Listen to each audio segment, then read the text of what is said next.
Yeah! Welcome to another episode of the Racer X Exhaust podcast. This week, I rang up Aldon Baker. I didn't even intend for this to be a podcast. I was just on off-season rumor patrol alert. I feel terrible that last year we heard kind of through the grapevine that Jason Anderson wasn't riding with Marvin Musquin. He was out in California more, and we all took that as, he's starting to slack. He's going away from the Aldon Baker championship-style program, and he's going to be terrible in 2018. And Anderson won the title. So I'm not going to make the same mistake twice. This time, I actually talked to both Bobby Hewitt, who runs the team Anderson rides for, Rockstar Energy Husqvarna, and Aldon Baker, who is the trainer for Anderson, and I asked them how the offseason has been going. I didn't even ask Anderson himself. I've learned a long time ago, often the riders themselves are not going to give you the honest story, especially in the offseason. They're always fitter, faster, better at the test track. New bike is so much better than the old bike. That's the standard fare you get from all of those guys. So instead, I went to Hewitt and I went to Aldon, and they both pretty much said the magic words. He seems to be the same guy this year, having won the title, that he was going into last year before he won it. He's not slacking. He's not taking things for granted. He's pretty much on the same program. So I really only called Aldon just for that.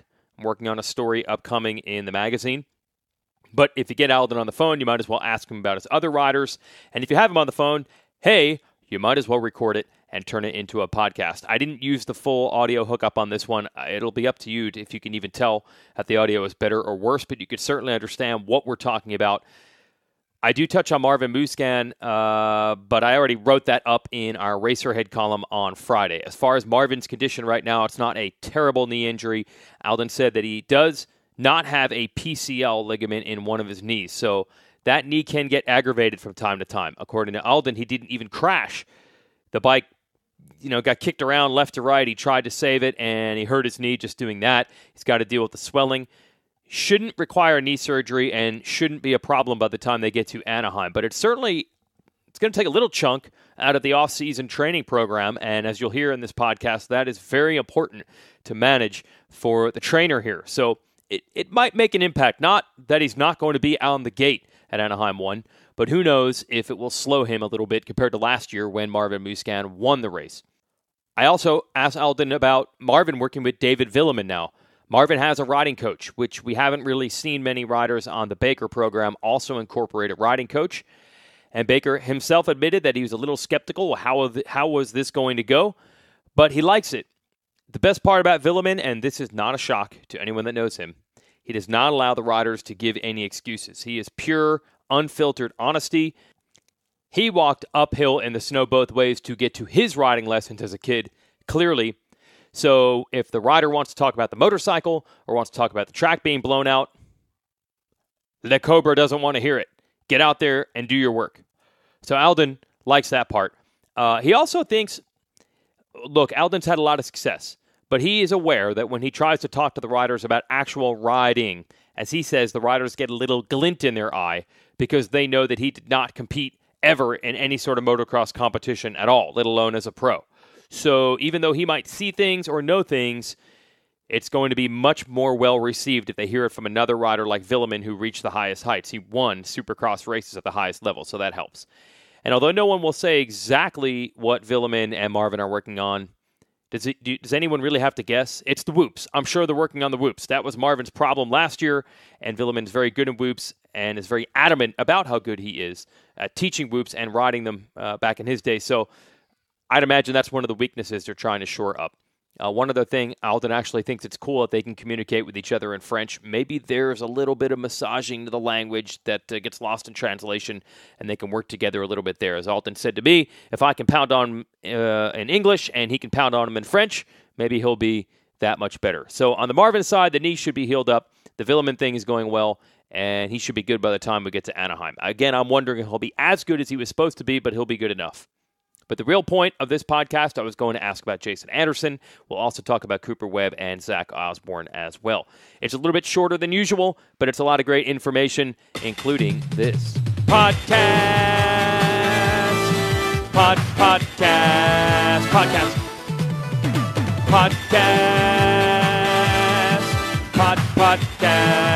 Podcast. Podcast, podcast, podcast, podcast, podcast, podcast, podcast, podcast, podcast, podcast, podcast, podcast, podcast, podcast, podcast. Yeah. And as always, our show is brought to you by Yoshimura. Check them out for anything you need for your four-stroke exhaust system. 63 years of research and development, and these products are built right in the United States of America. And that includes new exhaust systems for the new 2019 KTM and Husqvarna 250, 350, and 450 machines. Yoshimura-rd.com to get all the information on that. Also, Racer X brand. Hint, hint. Great time to go shopping for Christmas. We're going to have some sort of Black Friday sale and Cyber Monday sale coming up. Maybe we're a small business Saturday. Whatever, man. Don't worry about those sales. They don't matter. The one you want is the exhaust 20% off. Type it in all capital letters. Go to racerxbrand.com right now. Pick out some clothes to give out to your family, and also pick yourself something out real nice.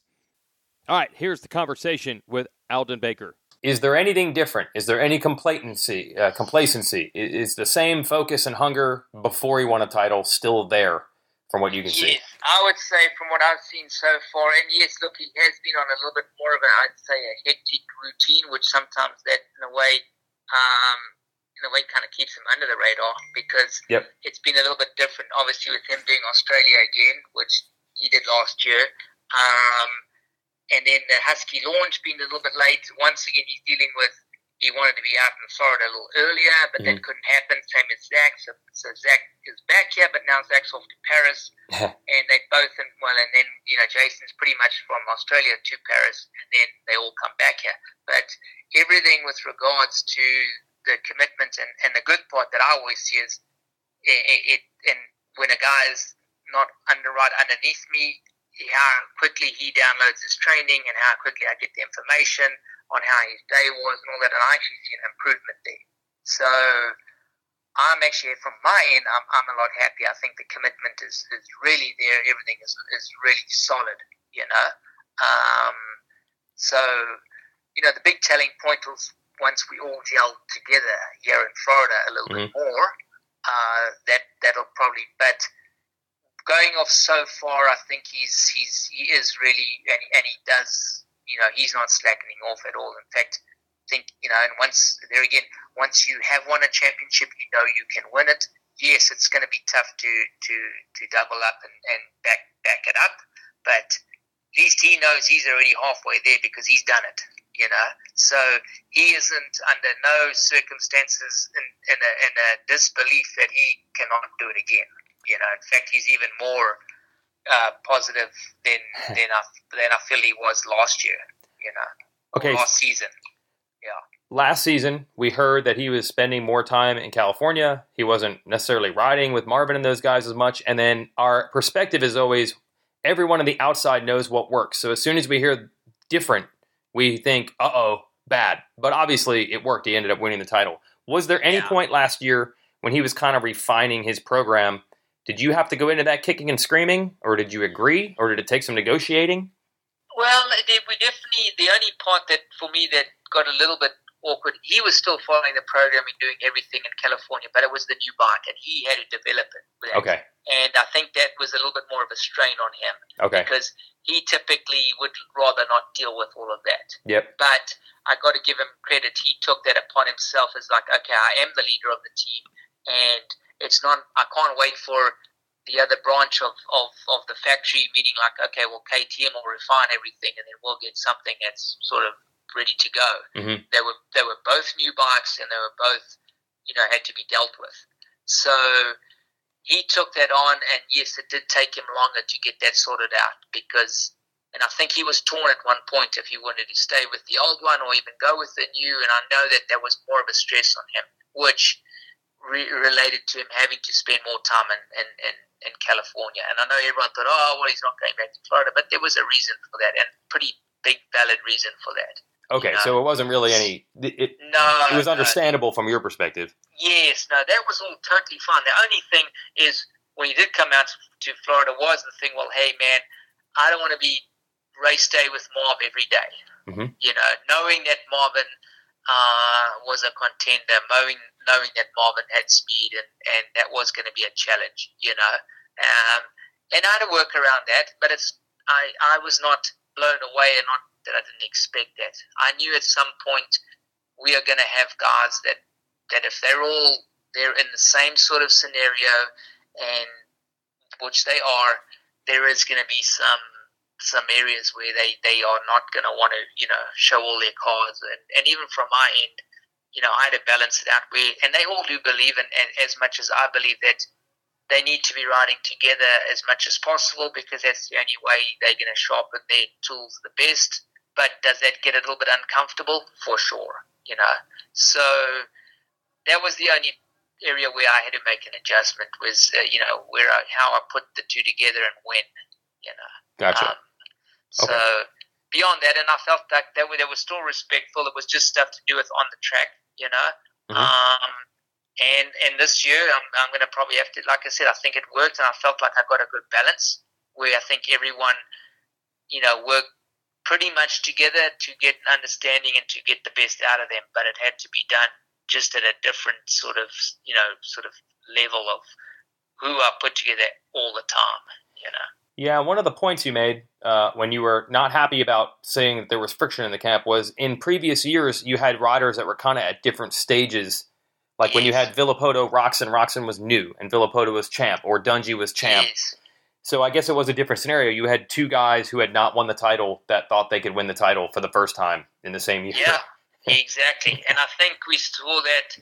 I knew I was going to have to really start adjusting things was right after Monster Cup, because obviously the last Monster Cup, Marvin won and then Jason got second.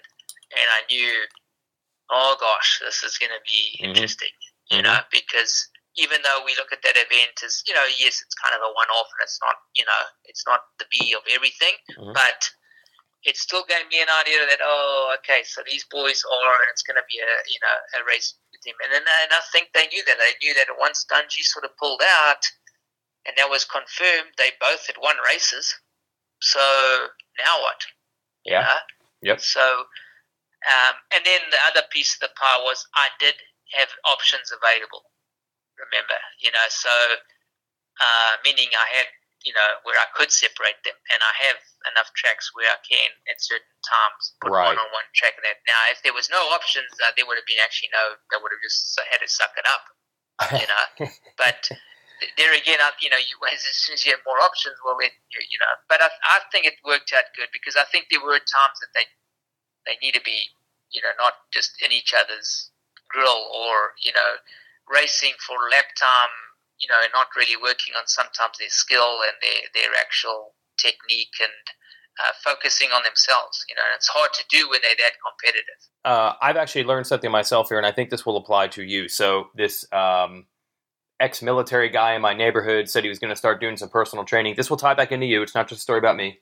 And I'm like, hey, this is cool that this guy's trying to get out and be social. He doesn't live on base anymore. Yeah, I'll go and work with him. It's probably helpful for him and for me. So for the last 8 weeks, I've been training with this dude. And there are times, obviously, where I don't want to do it and I don't like it. And I'm mad at the guy for making me, you got to be here today. I'm like, dude, I'm busy. I got to watch the kids or I got to do work. And he's like, I don't care. You have to be here. And then he's telling me to do stuff that's hard. And I'm realizing, I'm like, that is the process. There's this yin and yang of, at times, he's going to be mad at me or I'm going to be mad at him. That's required. But I think on the outside, as soon as you hear any friction, it's like, oh, there's drama. But part of that somewhat goes along with the way it has to be, is what I've learned. Correct. No, you're exactly right, mate. I mean, and that's, and I have to remind the guys that, hey, my job is to find the problem.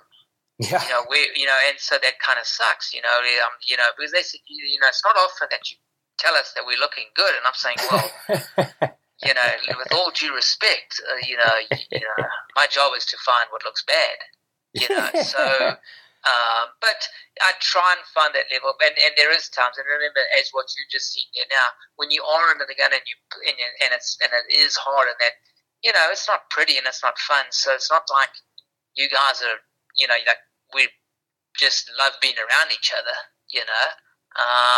but that is part of it. And Yeah. I think that becomes the norm, and that's why you're exactly right. When people say, "Oh, well, those two got into it the other day," and word gets out, when they think, "Oh, it's all over there," But I don't know a trainer that can do a right job and think that he can be big buddies with his guys. And that's why I've always said it's not often that I'm invited to dinner at anyone at their house. In fact, probably never. Oh, really?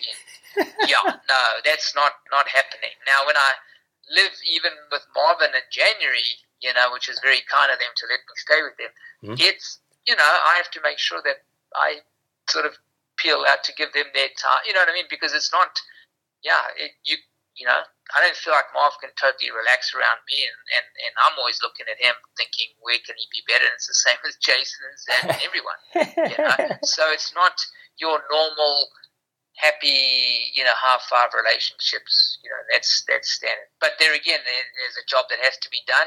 They know that, they respect that, and we're good. Yeah. Your goal is to, when they push, you need to push back a little bit, which is not what you do with your buddies or your family. So I guess there's always going to be something. Well, that's the thing, and that's why I always say, like, I got to be careful. I don't. And then I've told them all, like, hey, when you retire and all that, man, we can sit down. I won't even worry what you eat. I'll never, I'll stroke your back, whatever you think you need as a friend, and we'll go from there. I've actually got Dunn staying with me this week. And, he can drink a glass of wine at dinner, and I'm like, I'm totally okay with it.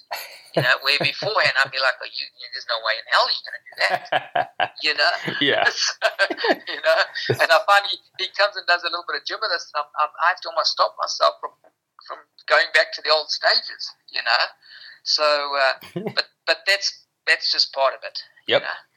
Okay, you have a new guy. Cooper Webb is in. How's this process going? Or actually, I'm going to start here. Did you even really know him much before this? No, not much at all. Yeah, so I figured. And, like I said, I feel like I've got enough on my own plate. I don't, worry about what other riders and people are up to and what's going on with their deal. But yes, I didn't know him really at all. So for me, and it's standard. You got to get to know a new guy and find out where they're at. And a lot of people ask me, well, did you do a lot of checking into what you'd done before? And I was like, well, no, it doesn't matter. I'm not really interested in what happened before. I got to deal with where he is now, And I think it's a big jump for him because it's a completely different bike. Yeah, it's moving to Florida. It's and he understands he's moving in as sort of the bottom of the barrel, because he's moving with guys that are been on the program a while and that have, had a good amount of time, and now you've got, so I think it's definitely not easy for him, for sure, and we'll see. I mean, so far everything is going good, and as good as it can. I think it's tough for him, for sure, with all the changes and adjustments in all areas. But he's applying himself well, which is great, and we'll see, but it is early stages. Obviously, I'm going to do everything in my power to make sure he reaches his potential as best as he can. And I give him props because I feel like he has taken a kind of a big step of faith in making a lot of changes and going this way. So I give that props. And we'll see, But I think we all know the guy has ingredients. It's now we've got to, how do we piece those ingredients together to get the best out of him? And that is going to be, and the team checking often with me, and I'm like, well, it's day by day, man, it's, especially at this stage, because he's getting flooded with a lot, So, but we'll see. I mean, we're definitely working hard, but I'm not going to say like, oh man, it's, we're just steamrolling along right now, but it's not the time of the year to be doing that anyway.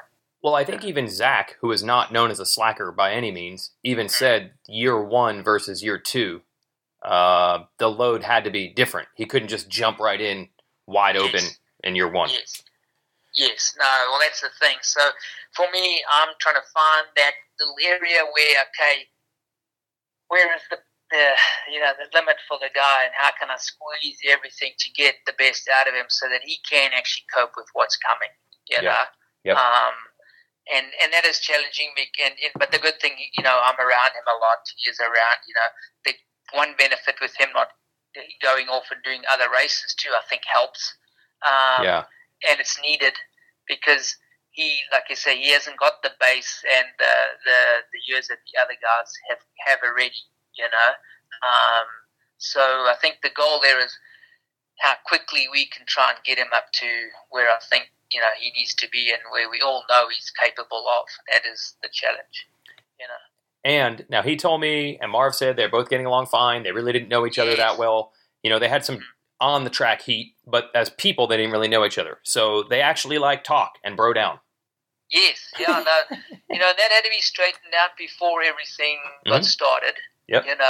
Because what I saw at Indiana, I was like, well, this is going to be, Yeah. I don't think I need to say much more, but I was about to want to start punching, Yeah. But that had to be squared up and fixed and, get in check. And the big understanding that they both, and I'll make sure I stay on, is that there has to be respect. You can have your differences, but disrespect will not be stood for, And I told him, Cooper, you're going to have to respect Marvin because he has been here long enough and before you, and it is what it is. So until you actually prove that and make those things, and what was good to see, he totally accepted that. He took accountability for everything, and I think we're in a good place, and they actually are getting on well and with no issues, and the group is good, So I'm happy right now. The goal is to try and keep it that way, So. Yeah. My last thing is the schedule. So is this? I keep hearing the term boot camp, and we've heard that for years with you. Is it going on now? Is it starting when they get back from these races? What is the difference between that and what you did in, say, a month ago? Well, kind of beforehand, I could just relate to using. I needed a good 6 weeks, and I felt like we'd be good to go. Yeah. Now I actually kind of have to start things a little earlier because each guy, when I look at they go to Paris, well, pretty much I lose a week. Yep. And if they go, so the only difference is really, and it is with each individual depending on their schedule. So I've got to balance out the schedules accordingly, which is sometimes a little tough. But you know what? I mean, not crazy. So yeah, boot camp is on, but I've got to keep in mind these other little races that they have to go. And it's not really the races. It's because I was like, well, that's great to get some gate drop time, especially I think for Zach on a 450. I think it's actually good. I'm more concerned about the days you lose with the travel and then the back and the time changes that I have to adjust the training accordingly. So it's a little bit more where I could have, where you typically can keep the group a little bit together on the same sort of platform, and now that's not really the case.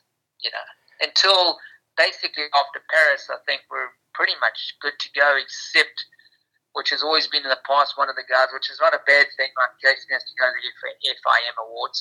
Yep. And that's the same weekend as Geneva, so Zach's doing Geneva, So there's just those slight adjustments, but nothing too crazy, And then the goal is obviously just to make sure that, with the travel and that they don't get sick or anything that maybe steals the extra other days from us, So is the boot camp just more stuff? Is it more intense because you don't have to worry about, being rested for Saturday night? Is that the difference? Yes. Yeah, it's more intense, and it's more back-to-back, tougher training where, like you said, you've got a race on the weekend or that, you can't do that. Okay. You've got to back it off. So, but you make big gains when you can have a lot of intensity put together without distractions or changes, because I feel like what comes out after that is really good, Right. Both physically and mentally, So, but then again, like you say, if you've got these other little races and stuff, you just kind of have to change up the way you taper things and adjust the training loads. Okay, and then is there a time where that has to stop because the races are coming? I would assume. Yes, yes, and like I said, basically Geneva weekend is the limit. Oh, really? Okay. Yep. Yeah, because right after that, we really, do need that consistency and that, to get all the little pieces as much as possible together, that you can have a good run into where, they can fill in January, man. I am totally capable of a good solid 20 laps, and they feel like they've, covered their bases, because, it's a long season, and I feel like if, like you said, you've got to make it all the way through, so, yeah. I didn't even ask you about Zach, because I feel like there's not much to ask. Like, I was talking to Bobby Hewitt this morning, and I'm like, I know he's a rookie, but I don't think a lot of the pitfalls that you normally would worry about are an issue with him. To me, it's more like all systems go, I would think, even though it's a big transition in many ways. To me, it doesn't seem like as big a transition for him. He's kind of been there, done that, dealt with the pressure, works hard, things like that. You're exactly right with that. And I think, people better, watch out for Zach, because he's not I don't think he's gonna be your typical rookie, because he is different. He does seem to have experience, even though, like you say, he just won 250s, but just the demeanor and experience level overall, I think he does have that maturity that you kind of need, Yep. And as long as he can keep that and keep that bit of control, he's going to be totally fine and really good. Yeah, so I'm excited about him.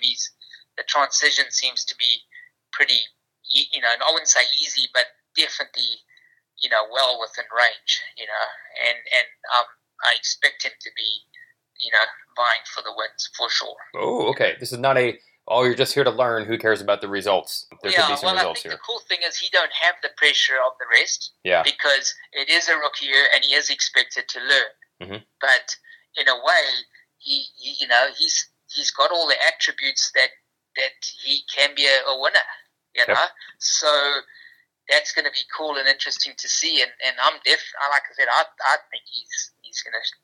A lot of people are going to be surprised. Ooh, yeah, I've heard that from several people. But not Zach. He won't. He doesn't want to go there. Well, and like I say, he's humble, and he needs to be that way, because he is respectful to where he's at and what he's got to do, and he does respect the people he's going to be up and racing against. Yeah.